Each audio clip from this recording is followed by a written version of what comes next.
I don't cover too much of the Scottish newspapers. In fact, this comes from the Scotsman. But Kelly McCaskill here, he's making a really good point, and it's one that I think really needs to be made more often, in that there is a soft coup happening by pro-Brexiteers, and you saw this with the leak of those private emails, because there can only be two culprits to that whole mess. Because think of it this way. The only people to have access to those emails, or to be able to get access, this is why there's only two options, is first of all, it has to be someone who is a high-level politician or MP. That is the only way you can have access to those high-level diplomatic ranking cables.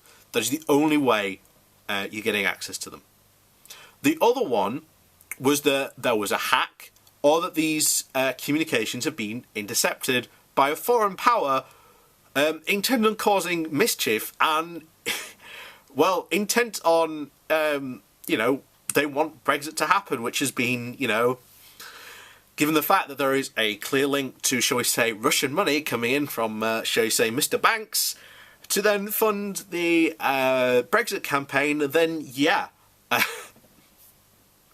there is quite a serious thing. And don't forget, the Brexit Party still under investigation for all these, to try and prove that their money hasn't come from foreign sources. So, let's get on to what he has to say. Oh. Come on. Come on. Oh, there we go. So, the leaking of UK ambassadors Sir Kim Darroch's scathing assessment of Donald Trump is the latest sign of a soft political coup being carried out by pro-Brexit politicians who care only about power and their own self-interests. Political coups come in all shapes and forms. I read the biography of Victor Jar, the children's folk singer murdered by the Pinochet regime.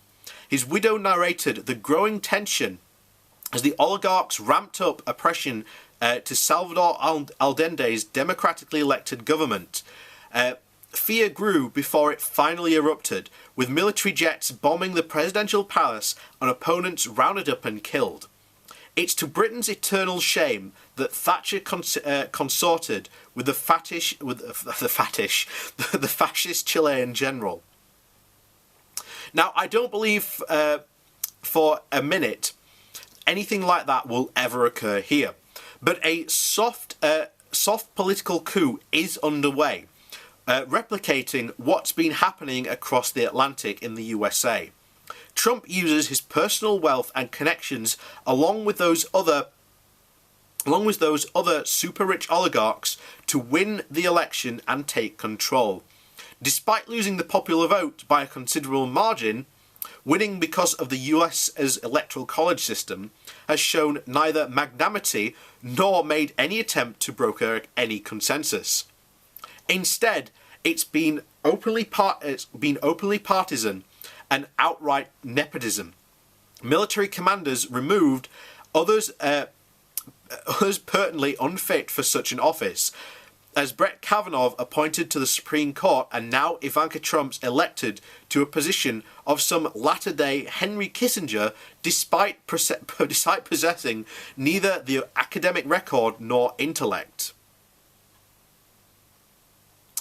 So what is with the UK? And I fear it is with the UK, and I fear with a Boris Johnson prime ministership, it's only going to get worse. Oligarchs and the super rich using their wealth and their media influence to lie and distort. A referendum won with dodgy money and by telling flagrant untruths, even if it was the stupidity of David Cameron that brought it into being. The people who propagate these untruths have been easing themselves into a position whilst easing out those who don't agree with them. Talking of prolonging Parliament is an abomination. Boris Johnson's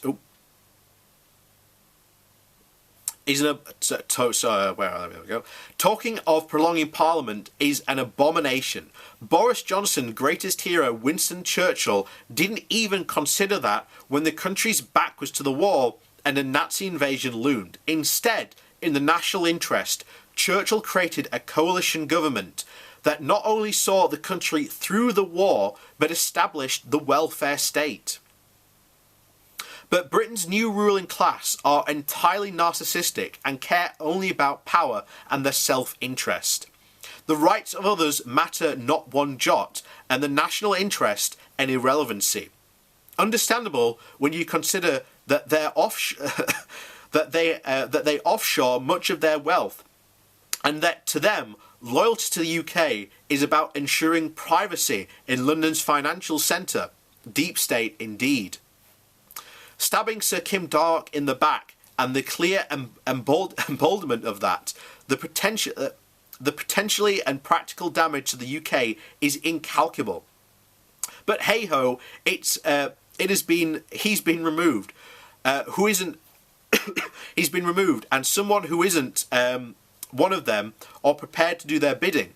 But so what? Joe Kennedy is not JFK's father, and was the US ambassador in London, but had to be removed in 1940, not just because of his opposition to the policies of Churchill's in opposing Hitler, but to even those of President Roosevelt in trying to sustain democracies. Now, I've met Darroch when he was at the UK rep, as the UK representation in Brussels is termed. He's no friend of mine or of Scottish independence. Before long, Jeremy Hunt's outrageous decision to rescind support for a First Minister in overseas travel, and the FOC was already doing it surreptitiously. Dealing with devolution went from patronising through to amusement, through to seeking to thwart it. Less crass about what the Foreign Secretary proposes, but more probably just as effective.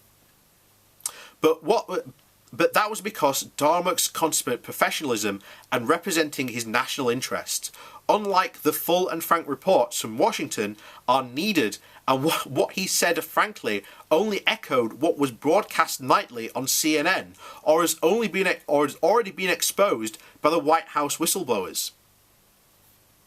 The crime was not what the UK's most senior diplomat reported, but its public release. Suggestion of it being the Russians is absurd. This can only come from the highest level, and is either a senior political figure or at their behest. And as some have correctly surmised, the answer to the question of who stands to benefit is the Brexiteers, who seem prepared to burn the UK ambassador, if not the entire UK house down. The fallout has seen the outgoing Prime Minister caught in a firestorm unleashed by Trump.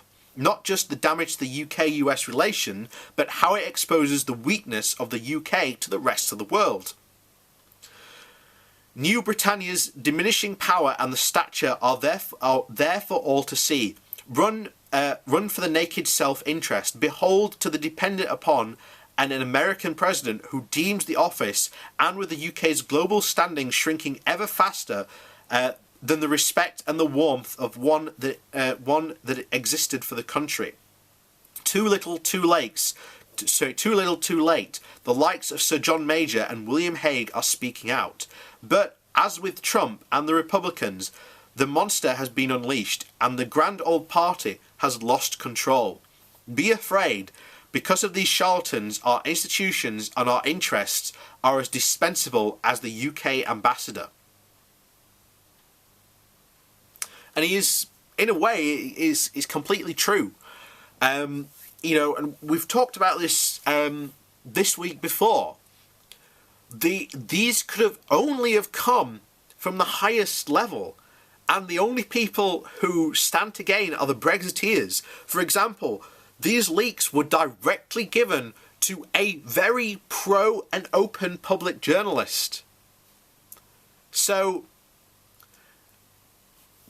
there you have it. And then you've got to couple that as well with what Nigel Farage said last week, that any member in the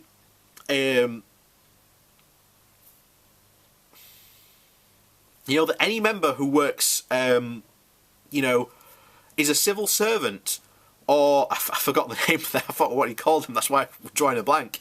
So anyone who works in the civil service or military who does not support Brexit should be forced out of their position. Now, that is insane. That is absolutely insane. But if you think what's been going on for the past 3 years, who have been the people who have consistently dashed Brexit against the rocks? It's been the civil servants, because the civil service has been from day one, has basically said, this is insane. Why are we doing this? This is going to be a disaster. And they've said this consistently. So it's obvious that the Brexiteers are now out to replace these people with pro-Brexiteers, because I think that Kim Darroch will be the first in an opening salvo, and I hope I'm wrong. I really do hope I'm wrong, but this could actually come into a free speech issue.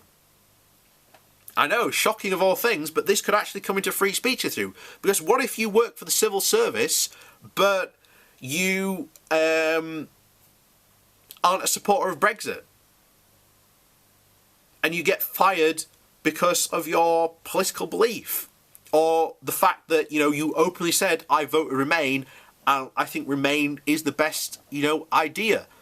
If you work in the civil service and you get fired or removed from your post, that's a free speech issue. This coming from the guy who ran, quote, the free speech party, and once again claims so in the Brexit party, that they are a party of free speech. But you have, once again, a guy advocating for an incredibly authoritarian regime. But there you go. As we said in our last video, Nigel Farage is Brexit personified, and what he wants to make the Britain going down in the future. And as I've said, people on the left need to be aware. And if you are left in any way, shape or form, you need to oppose Brexit. Or if you support Brexit and you want it to happen, then you need to be prepared after Brexit to support all these rights that we are going to lose, because people like Nigel Farage are going to campaign to remove them. And in that case, if we do lose those rights, then it is your fault to begin with, because it is going to be used. Make no mistake, if we do leave with a no deal on October 31st, the will of the people in that Brexit referendum will be used to justify getting rid of all sorts of rights and regulations that protect the public and workers, you name it. So I really do hope, as I've said before, that Brexiteers are going to join us in that fight, because I very doubt they will.